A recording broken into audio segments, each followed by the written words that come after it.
Hello traders, Lance Ippolito here. Let's take a look at what's really moving the markets today. So first, let's always look at the market internals. That is always the first thing I want to look at. So looking at the internals here, let's pull up the ticks. Here's the ES on the ticks, and we can see today that we opened with actually very positive ticks. Actually, wow, positive 1400. But mostly what's the key is we start seeing more positive ticks in these light blue and green candles. Green's positive 800 tick.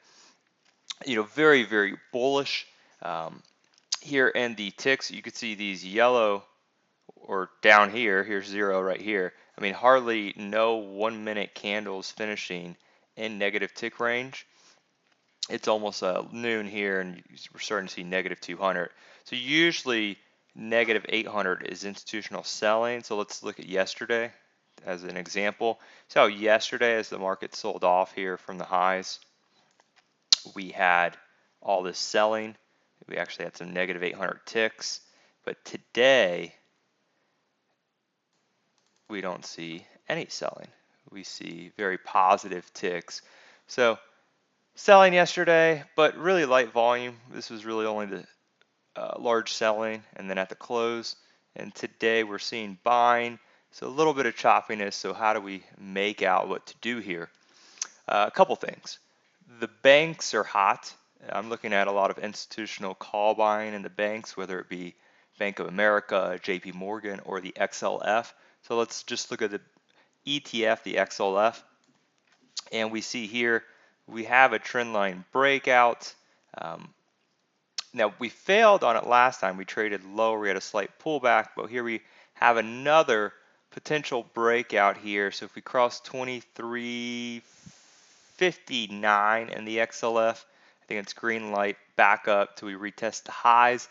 And I'm seeing a lot of August, July 25 calls being bought. So traders looking, or funds looking, I should say, to position for a move higher. And just one bank particular today that I really like is JP Morgan.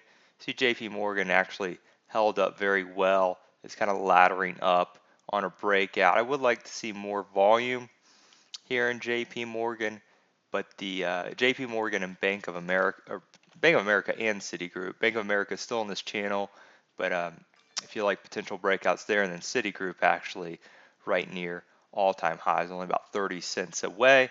And last thing for the free video is energy. So yeah, I really hate looking at crude oil. Let's just look at the XLE. I'm not a huge crude trader anymore. XLE is still bearish. I don't feel like it's wise to start bottom fishing. It still looks very bearish to me, but actually seeing some money try to